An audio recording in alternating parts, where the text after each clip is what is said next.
Wednesday, June 13, 2018 at 4:51 p.m. Central Standard Time, Vice President Mike Pence speaks at the Southern Baptist Convention meeting.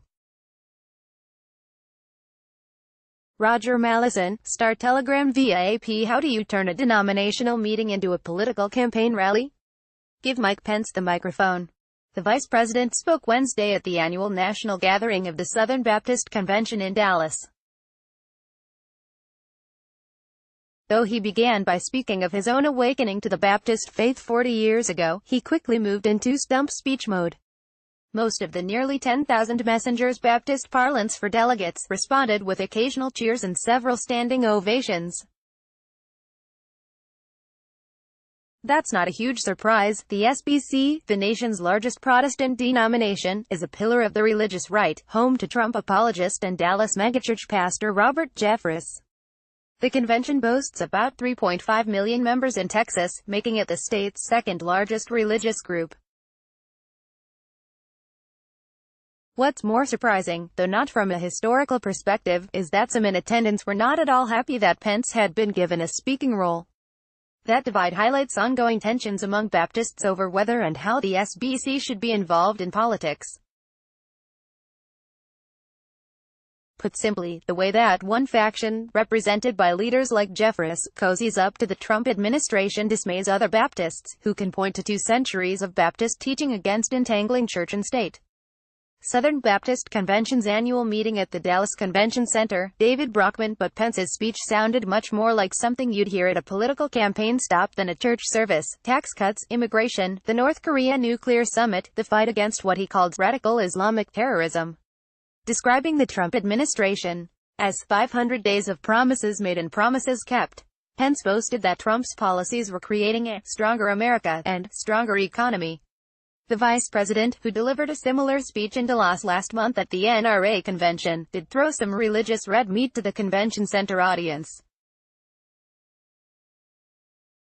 He attacked the Johnson Amendment, which restricts ministers from endorsing candidates. Freedom of speech should not end at the threshold of the churches, Pence said. He touted Trump's anti-abortion policies, noting proudly the administration had empowered states to defund abortion providers. He called Israel the United States' most important ally and trumpeted relocating the American embassy to Jerusalem, the capital of the State of Israel. But the vice president ended the speech the same way he did on the campaign trail. "We will make America safe again," he proclaimed. "We will make America prosperous again." And to borrow a phrase, "we will make America great again." The lengthy standing ovation, however, concealed the fact that a sizable minority of messengers were not at all happy that Pence was there. "I'm so very disappointed by this news. With all due respect to VP Pence, he serves in the most divisive administration I've ever known. It seems quite tone-deaf to me. I'd be willing to wager that no woman had a seat at the table where this decision was made." Melody Rickerson, at Melody Crickerson, June 11, 2018. When news of the Pence speech was announced on Monday, several Baptists tweeted their dismay. Virginia pastor Brent Hobbs wrote, "I can't see any way for a member of a president's administration to address the convention without our convention being seen as supportive and politically tied." Others voiced similar sentiments once the convention got underway on Tuesday. Virginia Messenger Garrett Kell made a motion that Pence's speech be replaced with a time of prayer.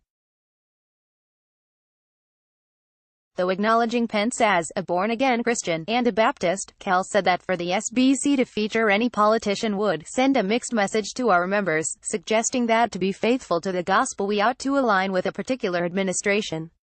Kell told the convention that a prospective member asked him whether they need to vote Republican in order to join our church. Kell's remarks drew some applause, as did 3 other messengers who moved that the SBC refrain from allowing elected officials to speak at annual meetings. Defending the Pence speech, Grant Etheridge, chair of the Committee on Order of Business, explained that the White House had reached out to SBC leadership. Etheridge said that SBC leaders had accepted the request to let Pence speak on the grounds of Christian hospitality and in line with the biblical command to honor one's leaders, drawing enthusiastic applause from the audience. Etheridge added that SBC leaders would have responded in the same way if President Obama's White House had contacted them.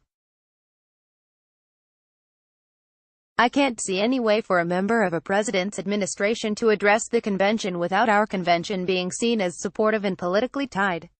The debate in the SBC this week highlights a long-standing tension in the Baptist tradition over state-supported religion. Early in the nation's history, Baptists were a minority religious community and feared persecution by then larger denominations, some of which had become the established churches in some states. Baptists pushed back against mixing church and state. In fact, Baptists were involved in the creation of a famous religious freedom metaphor. In 1802, a group of Baptists in Connecticut, where Congregationalism was the established state church, wrote to then-President Thomas Jefferson. They complained that their religious freedom was up to the will of the legislature, making them subject to persecution. In his reply, Jefferson endorsed building a wall of separation between church.